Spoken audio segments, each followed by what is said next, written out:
Salut tout le monde. On va se retrouver aujourd'hui pour parler du film The Shanghai Fortress, un film réalisé par Yao Tao Teng et qui est disponible sur Netflix. On retrouve au casting de ce film de science-fiction ma femme d'amour, Shuki, Lu Han, Godfrey Gao et Wang Sen. L'histoire du film est celle d'une invasion extraterrestre, avec un seul vaisseau extraterrestre, qui se rend sur Terre et qui détruit les plus grandes villes, évidemment, pour récupérer un matériau que les terriens ont découvert dans l'espace quelque temps auparavant.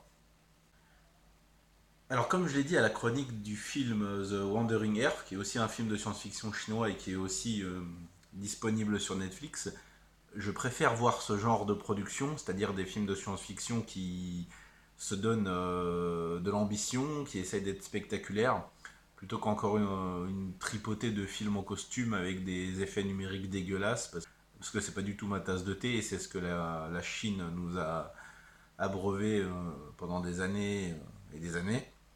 Là on semble se diriger vers un modèle de film de science-fiction plus ambitieux, plus originaux, et je suis totalement pour.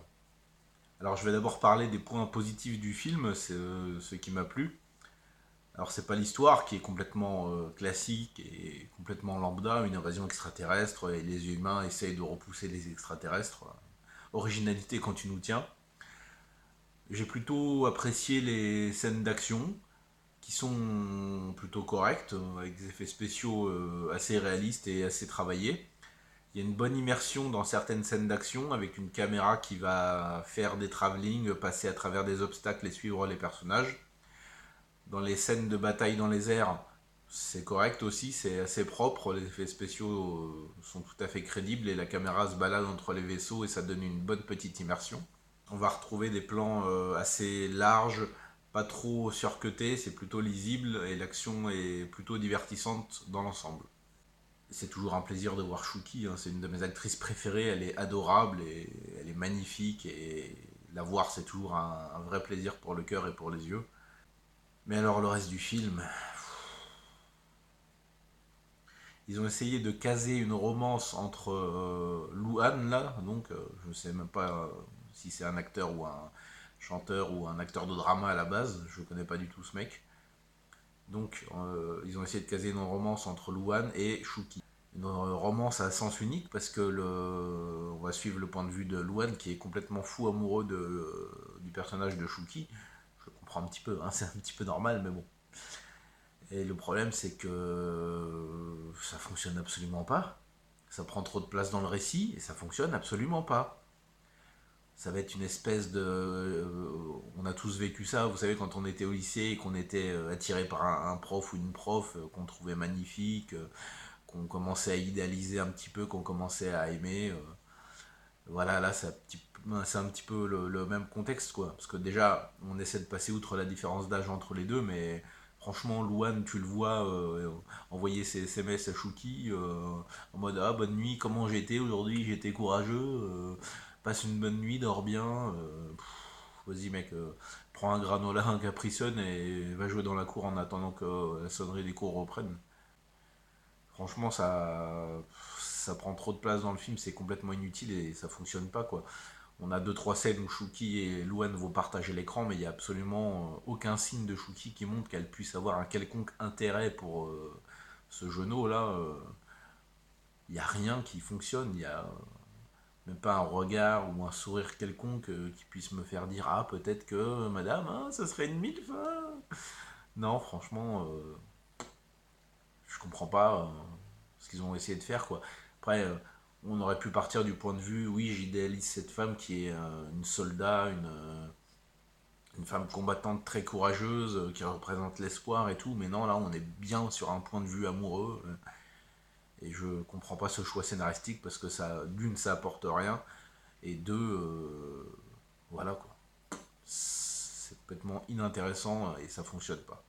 Les dialogues sont assez bateaux aussi. Hein, qu'est-ce que tu ferais toi si les extraterrestres n'avaient pas envahi la Terre?